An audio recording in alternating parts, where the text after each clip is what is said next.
far so good? Can follow? Yes. Okay. This part here, I'm going to share with you a little bit more in-depth into technical analysis, which is what we call wave identification. Anyone here heard of this thing called Elliott wave?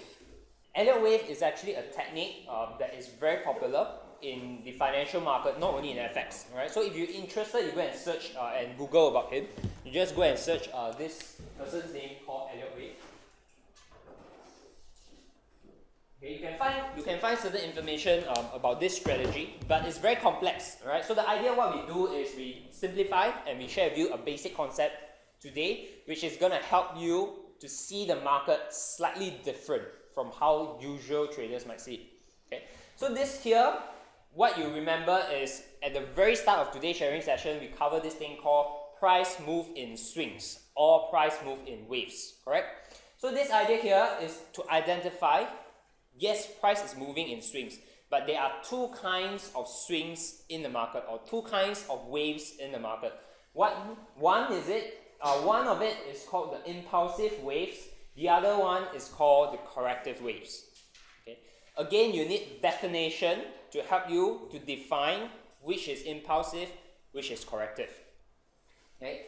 Impulsive and corrective, there's two things that we are taking into consideration to define it. We use time and magnitude to define it. Okay? So over here, in your price scale, in your chart, okay, you always have this x-axis and your y-axis. Correct? This is your price. This is your time. Okay, so every time your price moves up and down is on this kind of chart. Okay, on MT4, your price is here. Okay, it's the same thing. Okay, so what we are doing right now in these two categories, we are defining time as a scale, magnitude as a scale. Okay, if price move very large in magnitude but very short in duration, that is what we call an impulse wave. Okay, how it's gonna look like? An impulse wave looks like this. Okay, the duration is short, the magnitude is huge. Okay, this is huge, this is small. Okay, a corrective wave, on the other hand, you have a very small magnitude, but it takes very long in duration. Okay, so in respect to this, a correction looks like this. Okay, what you realize is this duration is very long, and the magnitude over here, in comparison with this move, is smaller.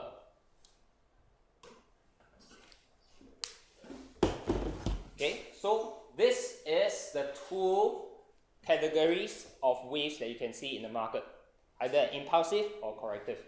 Okay, this one here that I put into italic, okay, is a hint that if you see certain movement, either impulsive or corrective, it gives you certain clues in the market. Okay, so when an impulsive wave is followed by another impulsive wave, usually it's a reversal in trend. Okay, so what I mean is, if this first wave is very impulsive, it goes up. The next wave, it comes down very impulsive, means it's actually a reversal. The new trend is down. Okay, this one here, usually when an impulse wave will follow by another. This one here, what I mean is, at the end of a corrective wave, normally you will follow by another impulse wave. Okay, so if this one here is an impulse wave, this is a corrective wave, the next likelihood that this price is going to go, where price is going to go, is down. Okay, so impulse, correction, impulse. This concept clear? Okay, I'm going to show you on the chart. Right, so you look at this move down, it's very fast, the magnitude is also very large. That is why it's an impulse move. This move here, in comparison to the previous one, it takes a longer time, the magnitude of price movement is smaller than the previous one. Then you look at this down here, the time it takes to move that kind of magnitude is impulsive. Then a correction, because this up move is very slow and the duration is about the same. So the magnitude is actually smaller, that's why this is a correction move. and then the next one is impulsive. Okay, based on this visual, all clear with impulse and correction?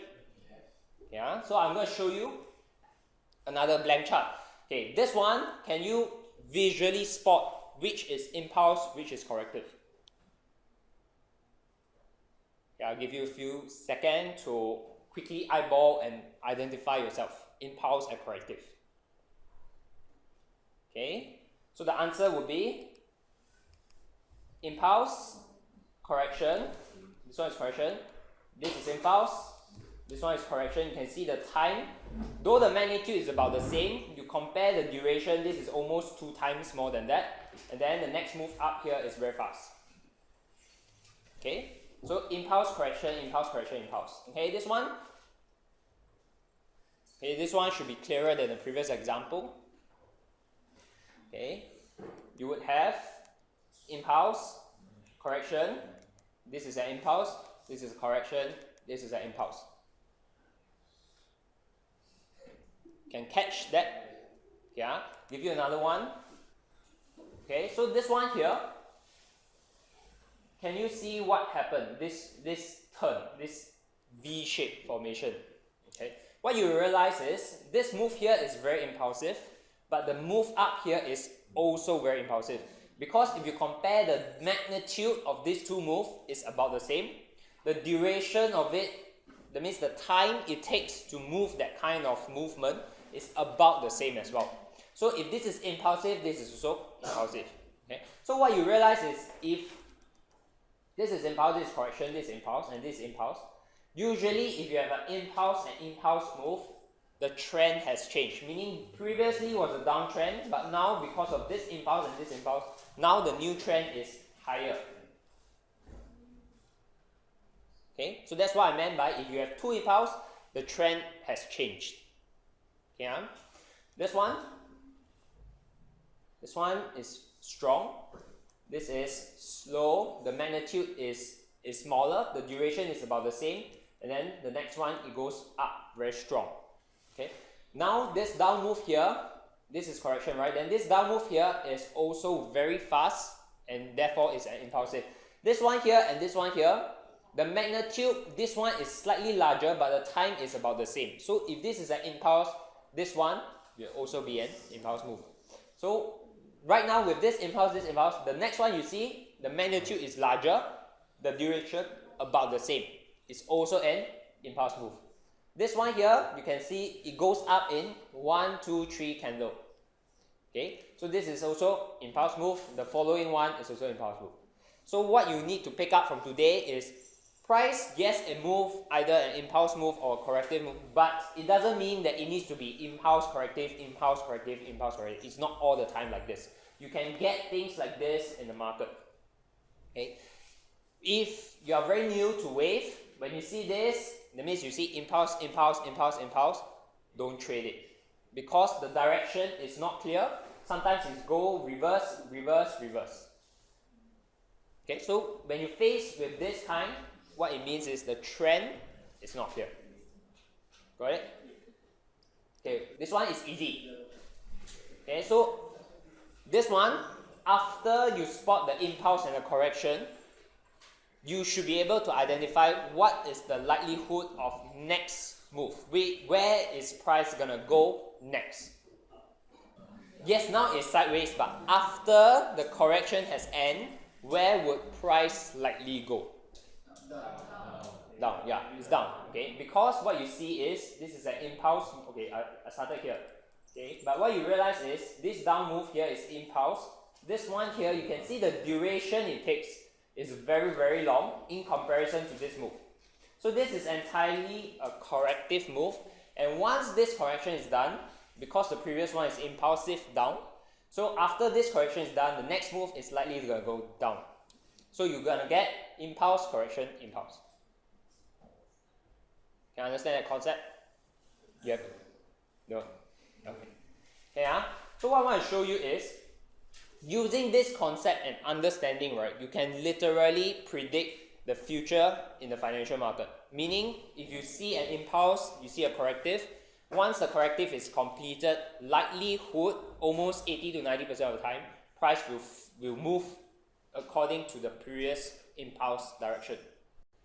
Okay, so this one here, the idea right now is you can use this concept to identify a corrective move and use the corrective move to expect the next impulse move to come after the correction is completed. Okay, we won't have time today to teach you how to identify the completion of the correction, but you need to have your own strategy and own little experience to go and find out how to identify the correction ends. But with this knowledge already, you will be able to be at least right in predicting the direction first, right? So I'm going to show you some example. Okay, this one. Okay, where is it likely to go next? Yeah, right. Because what you have here is first identify the impulse, right? Then you see this is a corrective move because it's moving up very slow. At this moment, the duration it took is relatively the same as the previous move, right? But this move here, you can see the magnitude is only half of the previous one. So that's why it's a correction of the previous one. And once this correction is done, it's going to move down. Okay, so you can see how price after that moves down. Okay, this is another one. This is crude oil. For those who are aware of what happened to crude oil. Okay, so where is the likelihood of price going after the corrections end? Right, this is very strong. You see the magnitude and the duration. And then what you realize is this entire move, you see the top hasn't been broken, the bottom hasn't been broken. So this entire duration that price has been moving is within this move itself. Okay, so everything that's happened over here is very corrective as compared to this move. All can see that and understand that. So once this is completed, you can see how price went down after that. Okay, this one, Australian Kiwi dollar, where is it likely to go next? Up, right? Because you have an impulse move here, and you realize that this entire move here is within this move, and the duration is taking very long. Okay, so once this is done, okay, you can see how it went up after that. So what I meant is impulse, correction, impulse. Get that? Okay. This one, this is very recent. This is pre-ECB. Okay. So you might not really know what he's going to talk about, but based on just looking at charts, the chance of it going is up. Okay. Because you have an impulse, you have a correction. Okay. So yes, when he starts to talk, okay, so you can see that this one you can actually predict. Based on this, we shared with some of our students, alright, we said that this recent move that you see in euro dollar is very corrective, and we are not surprised if, let's say, ECB and Draghi start to talk, we're going to see strength in the euro. Okay, so when he did talk, this is what happened. Okay, so that's the predict the future ability that we share with you. If you understand how you can read corrective and impulsive, not all the time 100% you're going to get it right. Very high chance you're going to get it right. Okay, so I'm going to show you some example. Haven't happened yet. Disclaimer, those who missed the front part on disclaimer, is for educational purpose. You can track this, you can take the trade if you want, but if you make money, find me, okay? If you lose money, don't come back to me. Technical analysis, that's about it. Let me share with you a little bit more into risk management. Okay, this risk management, I'm not going to tell you the technical aspect of it, but I'm going to share with you an analogy of what risk management is. Okay, let's come back to this whole analogy. Just now we mentioned like building a house. Okay, but let me ask you, in respect, now not a house, but let's take it into a car. Okay. Let's say your entire strategy here is like a car. So imagine you are the driver, and then this entire aspect of it is a car. Okay, so imagine you are driving this car. Okay, it's a huge, very fast supercar. Okay, this car here, okay, whether is it a sports car or is a normal car or is a very mini car, this one here, the engine behind it, you can put it and imagine it like your psychology, your foundation, right? If your foundation is very strong, okay, you can drive a faster car. But if your driving skill is not yet very strong, you probably wouldn't want to drive, let's say, a Lamborghini. Because you step on the pedal, you probably just knock onto something already. Okay, so that's where your psychology, your mentality allows you to drive a different kind of cars. Okay, next is, in a car, let me ask you, how many views do you have? Or how many mirrors do you have in the car? How many views? 3, right? What are them? What are the 3 views? 2 side mirrors. Side, front, and back. Okay. Let me ask you, what we talked about just now is technical analysis. Technical analysis are what kind of view? Front view, back view, or side view? Huh? Come, technical analysis, what kind of view is it? Front. Who says front view? Don't raise hand, never mind. Back view? Okay, who says back view? Raise hand. Who says no view? You are blindfolded anyway, you don't know what I'm talking about. Okay, technical analysis is your back view. Okay, because what you are looking at in a chart is a historical data presented to you. And what you are doing is, based on the historical data that's presented to you, you project what's going to happen in the future. Okay, so your view in terms of technical analysis perspective is a back view, because you are looking at historical data, project what's going to happen in the future. Okay, imagine you drive a car with this mirror only. Can you drive? You can still drive. You just get into accident. Okay, you can still drive. You can still step on the pedal and the car will still move. Just that you'll probably get into this thing called accident. Okay, so that is your back view. Okay, let me talk about fundamental. Right, JT will share with you what is the view of fundamental. That means in terms of driving a car, what does fundamental analysis gives you? Front view, right? Because fundamental analysis, you project what's going to happen in the future based on certain analysis of the economy. Okay, so yes, fundamentals give you a front view. So with this, can drive?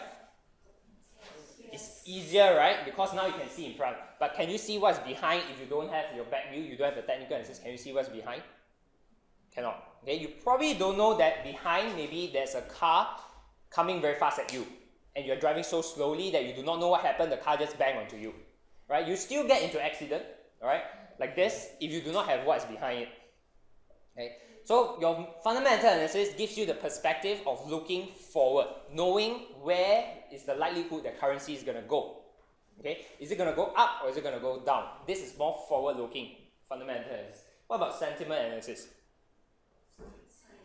Side mirrors. All right. So sentiment analysis is like looking at your surrounding, being aware of what's happening beside you when you're driving. Okay. So without this, can drive? Can drive also. But if you're not aware of your surrounding and you're driving, this thing happened in Singapore very frequently recently, is that there's drivers driving on the wrong lane of the car, or of the road. Okay, so the road is actually going straight like this, but there are cars driving like this. Okay, so if you're not aware of your surrounding, you also get into accident like this.